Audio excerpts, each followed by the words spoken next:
Om du fick välja mellan att vinna 208 miljoner på Lotto eller att toppa listorna med hatten av i 26 länder, vad skulle du välja då? Jag skulle toppa listorna med hatten av i 26 länder.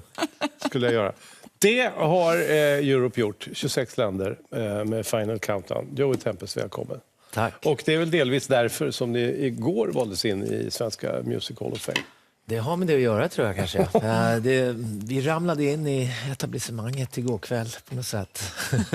Hårdrockare från Väsby. Men alltså, det är kanske någonting vi inte strävar efter från början, men nu känns det så härligt på något sätt. En Grammy tidigare år också. Alltså vi i bandet är ju väldigt så här, vad är det som händer? Jätteroligt. Ja, men det är inte bara för att man har varit stor i världen, man ska ju också ha bidragit till att på något sätt förändra musikhistorien i Sverige. Vad kunde Europe bidra med när ni kom, tycker du?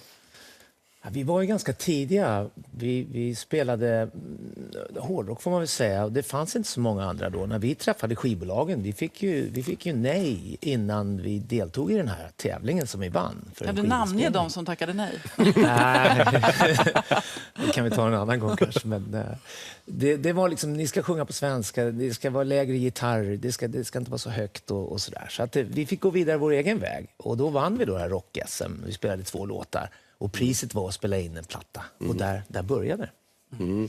Det är trevligt att du nämner gitarr. För att den gitarrbaserade musiken är ju lite på tillbakagång också. Ja, det är ju tråkigt. Hoppas du på det? Verkligen.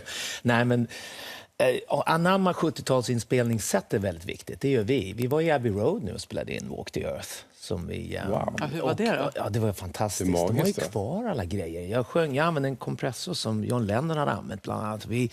Vi använde utrustning som Pink Floyd hade använt. Så att vi var ju så här, det här är härligt. Så att vi är på ett äventyr. Vi har gjort 6 nya plattor sedan vi började igen. Ja, hur ser en vecka i rockbandet Europes liv ut 2018? Ja, om vi turnerar så är det ju fullt upp. Då är det som vanligt. Men hemma så är jag två pojkar och det är fullt ös. Du bor ju i England. Jag bor i London sedan länge. Varför har du valt det?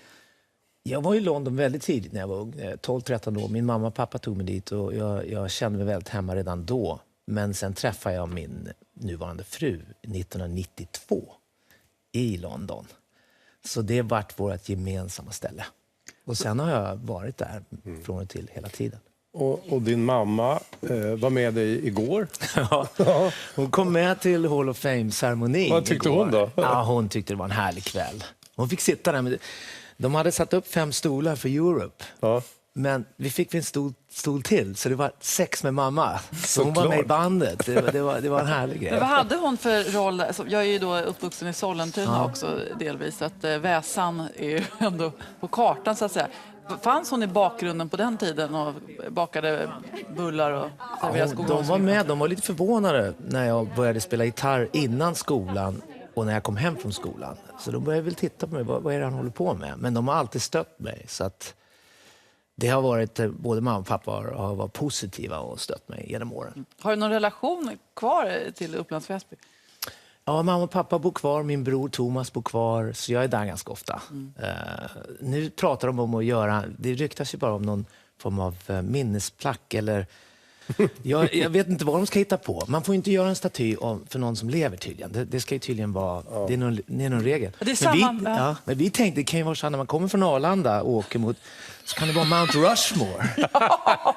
Vilendavallen, där är liksom 5 ansikten. Lite 6 och mamma ska vara med. Ja, men det skulle ju vara det är rimligt. Fantastiskt tycker jag. Det är en dödtråkig sträcka på E4 i alla fall. Där kan det hända något på vägen. Men du, var hittar ni kraften och lusten? För ni håller på hela tiden och turnerar. Och så. Ja, vi turnerar. Vi åker till Australien om en vecka nu och gör en stor turné där.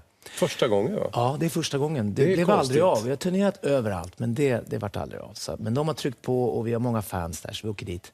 Men var hittar vi inspirationen? Vi är 5 killar som träffades i tonåren. Åkte tåget in till Johanneshov och såg Deep Purple när de kom tillbaka och Thin Lizzy och drömde och började repa.